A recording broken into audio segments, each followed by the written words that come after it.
What is up? Thank you so much for clicking on this video. We're going to go through the Twins 2024 draft class, share my thoughts here. Here's kind of my big bullet point reactions you see on the screen. It felt like the Twins really leaned into the strength of this draft, which was college hitters. This was a very Twinsy class as well. Kind of what I mean by that is a lot of these guys, I understand. I'm not surprised that the Twins targeted these guys. Not that I could have predicted this. Was the way that the draft was going to unfold for them, but I'm looking back on it now. I'm kind of nodding my head and thinking, oh, okay, it makes sense. The Twins targeted a lot of power hitting infielders in particular. That's something they love. They targeted, and then on day 2 and day 3, especially day 3, they just went nuts with big guys that can throw the ball, command, that have good feel for pitching. I also feel like this class actually complements the system nicely. And I think a lot of people get worked up about the major league level. You never want to draft in the Major League Baseball draft. You don't draft to your major league team needs. You might draft to your system needs some, for sure. I think this class complemented the system well. It is kind of a bat-heavy system, and this was a bat-heavy draft.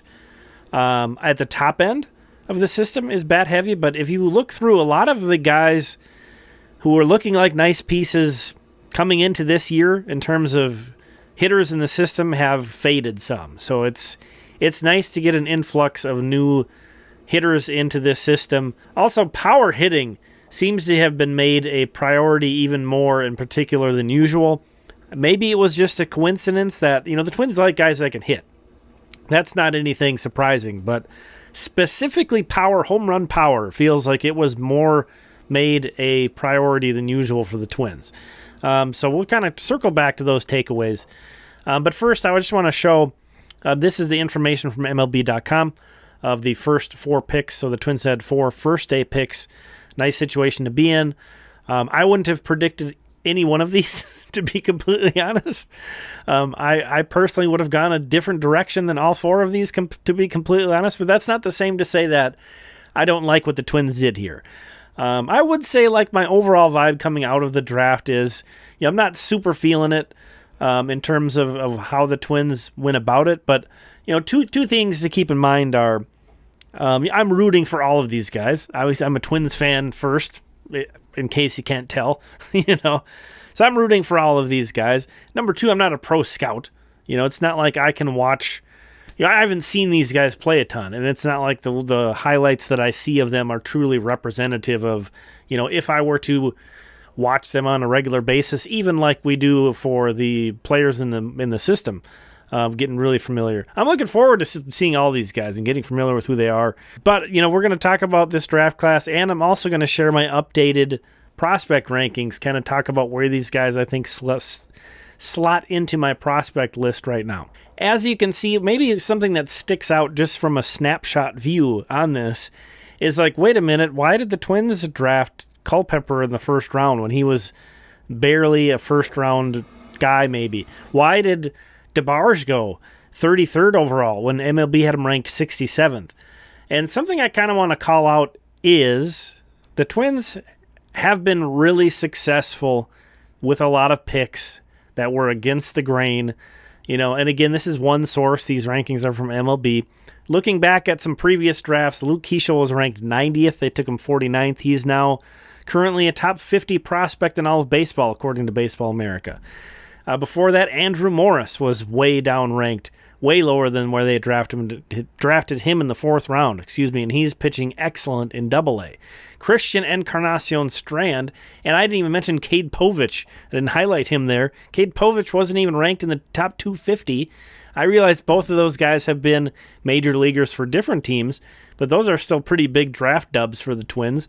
Marco Raya was not ranked in 2020, some difficulties getting scouting on guys that year. So maybe that was part of that. But Marco Raya was kind of a pick out of nowhere, and he's one of their better prospects now. Spencer Steer, yet another guy they picked in the first 4 rounds who's not ranked in the top 250 his year. Ryan Jeffers, this was a crazy one. It seemed like nobody thought Ryan Jeffers was going to stick at catcher, and those that didn't think he was going to hit. Not ranked in the top 250, and the Twins picked him 59th. And, big leaguer. So, circling back to this class, don't invest too much in these rankings. The Twins, it's not like the Twins, they have their own board. They have their own board there, and that could be completely different from, any other team you want to look at. So I would just encourage you to kind of try to leave that baggage behind, basically. That being said, I was surprised they went Kyle DeBarge. All that stuff I just told you, I'm also not going to regard either. Is basically what I'm saying. But again, at the time, I did not like the Ryan Jeffers pick. At the time, I did not like the Spencer Steer pick.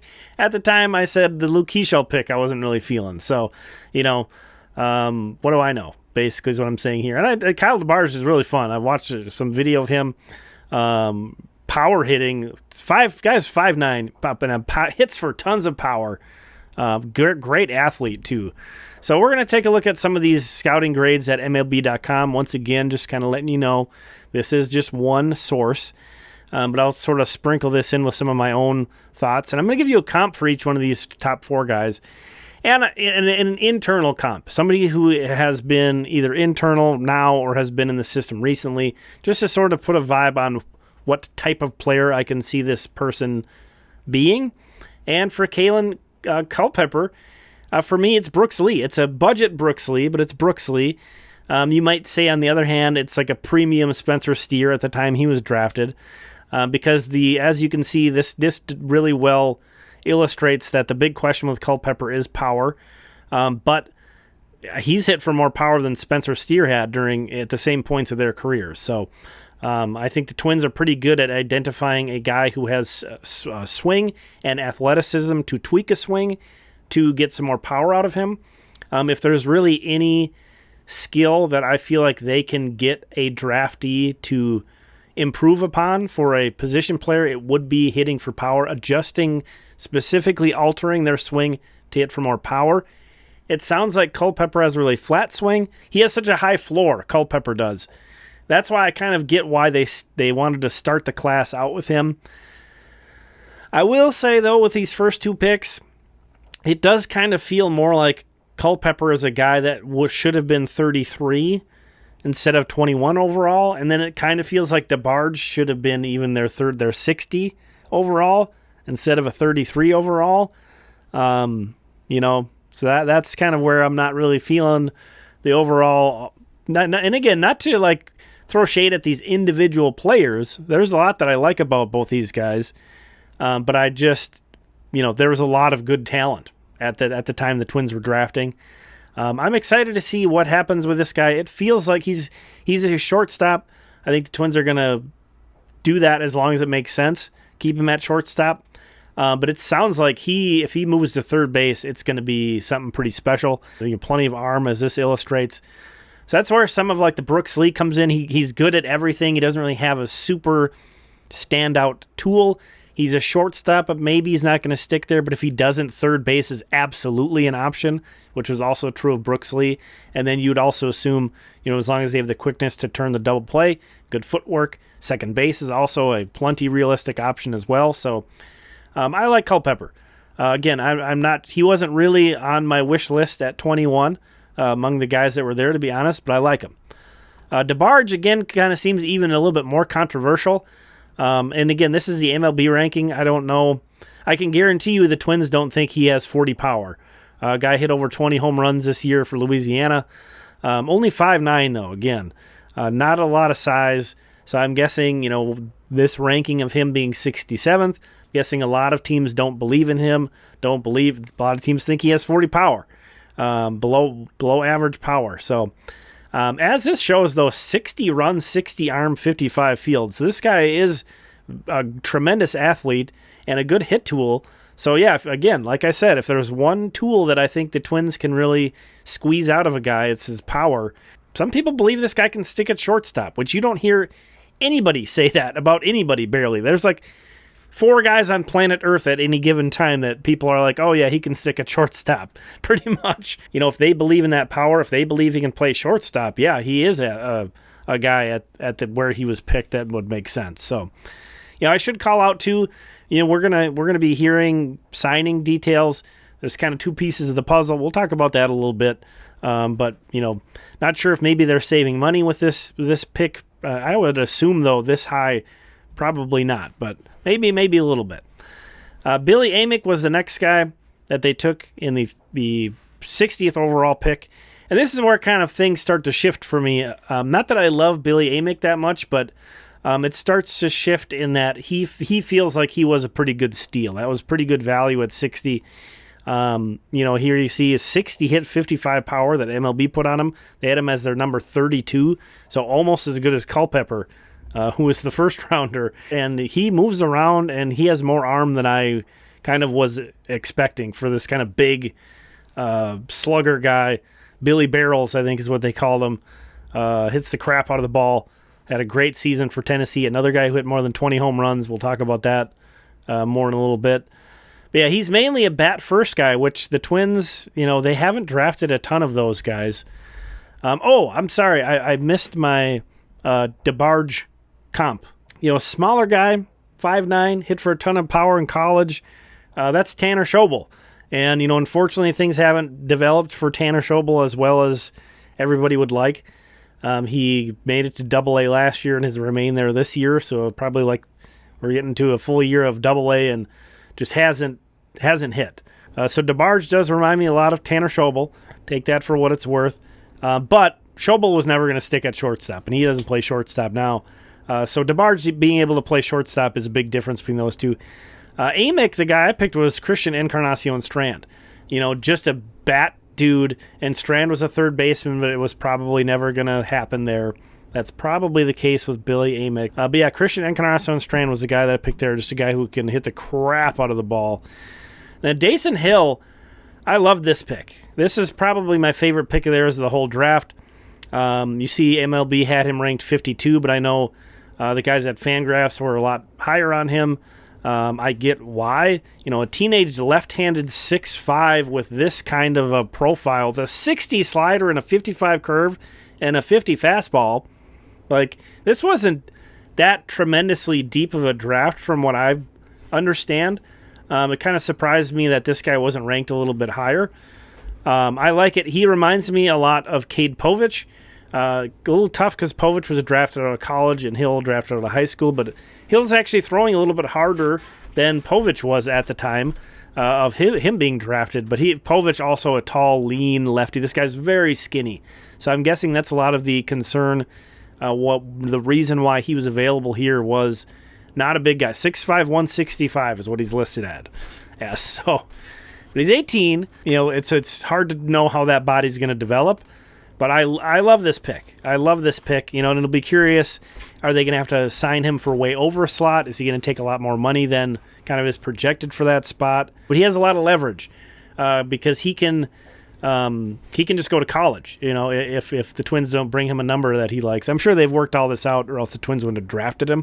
That would have been too big of a risk. But that was a element that needs to get worked out, especially when you have high school guys. Moving on to the day 2 picks. You see here I got them all up on the screen.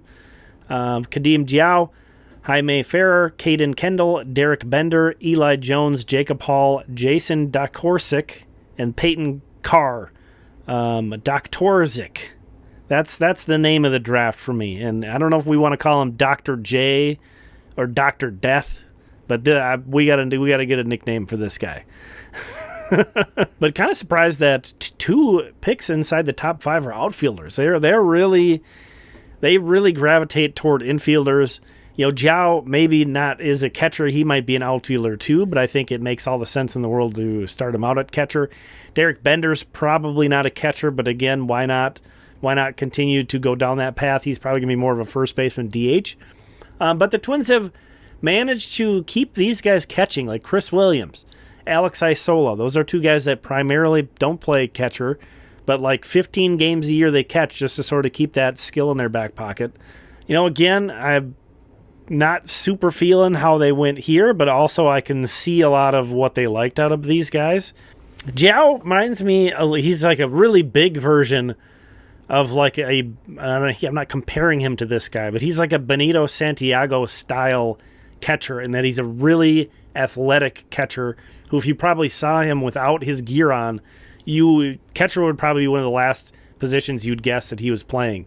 So I kind of hope they keep him there. It's not out of the question that he can't play center field. That's as good of an athlete as he is. So be interesting to see what they do with him. Ferrer hit a ton of home runs. Another guy that had over 20 home runs for a really successful Florida State program. Guy originally out of Puerto Rico. Caden Kendall, I think he was the guy who was drafted last year and did not sign, went back to college. And then kind of the first run of college pitchers, Eli Jones, Jacob Hall, and again, Dr. J. Maybe that's what we'll start out with. Jason Doktorzik. I can't tell you which one it's going to be, but I would bet good money that one of those three is going to be a super legit pitching prospect before too long. The Twins have just been excellent at that group of player, that player type, and getting guys who have a really good feel for pitching, guys of good size, and getting velocity out of them. Again, we talked about really trusting them, getting power, getting guys to hit for more power, and it doesn't work for everybody. You're not going to have nothing but successes, but they have quite a few. And then on pitching-wise, I think they're really good at getting guys who are big and physical and getting them to max out, their bodies and how they can get more velo. So I think I trust what they're doing at this point. I think their last handful of drafts speak for themselves in terms of, and even going back farther. I mean, Bailey Ober is kind of the first guy that's come from deep in a class to establish himself. So moving on to their day 3 picks, which was today. Michael Carpenter, speaking about guys who have leverage, we talked about how Hill has leverage. This guy has leverage too. He was in junior college. So he is transferring, I can't remember where, but to a pretty big-time college. So he has the option to not sign and go to that college he's transferring. I can't remember where again, but the Twins are going to try to convince him and try to pay him. That's the way you convince these guys. The Twins are going to try to pay him to forego that and start his pro career, and we'll see what happens.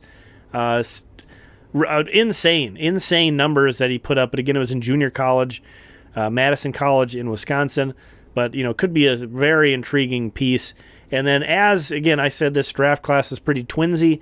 This was really to be expected. The Twins hit college pitching super hard on day 3, almost exclusively on day 3.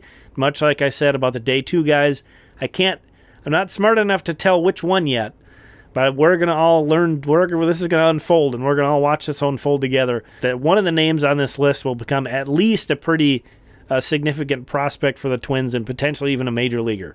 I think, I'm pretty confident that they can do that. And they're taking a lot of chances. So, when you're taking this many pitchers, you would hope that one of them is going to pop up and emerge, but it's not that easy. Jay Thomason, the only position player they took on day 3, 17th rounder out of Air Force. Griffin Jacks has got to be enjoying that one.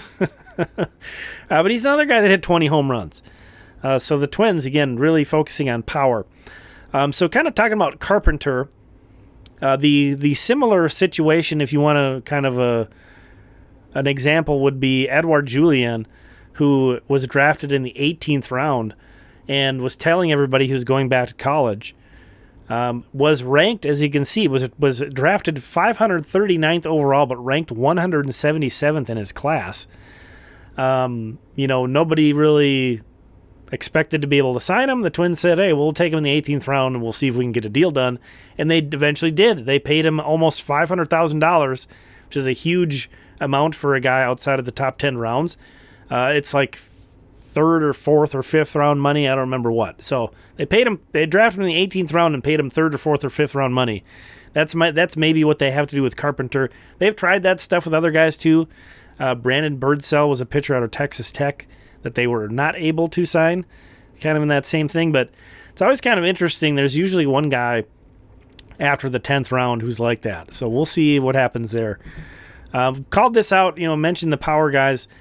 Amick, Ferrer, DeBarge, and Thomason all hit more than 21 or more home runs. There were only 54 Division I players who did that. And, of course, not all of that 54, were draft eligible. So the Twins got 4 of the biggest home run hitters in all of college baseball last year.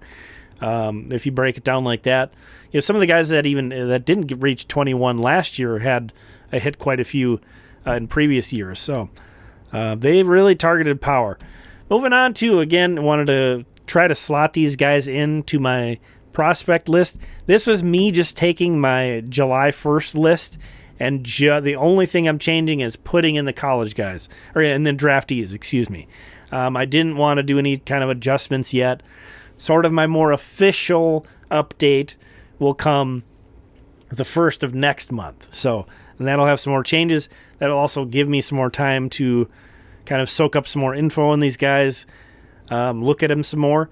This was sort of, I wanted to put this out there just as a knee-jerk. This is where I like these guys. Culpepper 8th behind Charlie Soto. Hill 12th behind Brandon Winokur. Again, I like him quite a bit. And then DeBarge and Amick, pretty far down compared to those two. I could see these guys winning me over for sure. I could see these guys much like Keishel, much like Spencer Steer, kind of going from guys when they got drafted, I was like, I'm not really feeling it, to, wow, these guys are really good. Look what the Twins found here. So there's a lot to like about both those guys, but I'm not as intrigued with them at this point. And I know Amick especially, well, they were both like incredible performers in college. We'll put it that way. They're more likely to move up than move down between now and when I've sort of put that official list out the start of next month. Put it that way. Moving on down, and then this grouping, I think this says more about how I feel about the next kind of tier of Twins prospects than it necessarily does about how close these guys are. But Yao, Ferrer, Kendall, and Bender, 35 through 38. This is just sort of an in-between zone of, I think the system really dropped off kind of here, and I think there's a lot of guys who had good years last year who are not performing this year, who have been very inconsistent this year. It's kind of a soft spot in the system. Not sure, again, that these guys will exactly land like this when I sort of more officially do my list. They needed to kind of strengthen this section of the system. I've talked about it in the rankings before of, I think the Twins' top 10 has gotten much, much stronger this season, but their sort of 31 through 50 isn't as good as it was recently.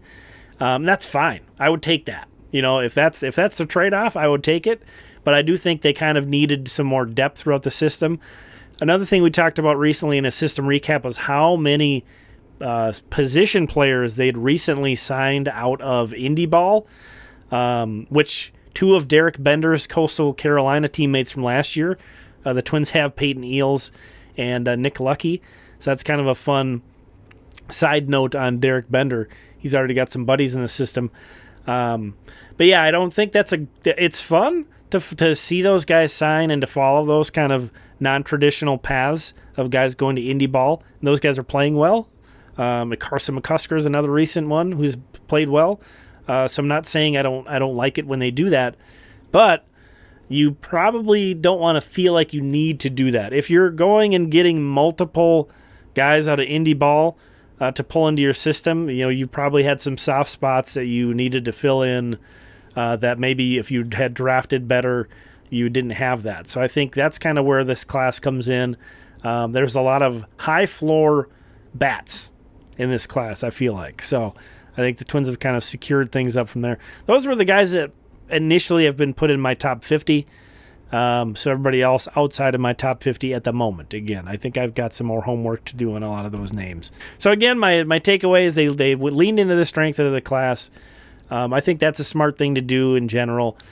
They kind of stuck to their guns, I feel like, in a lot of ways, although they did definitely push more toward power guys strictly.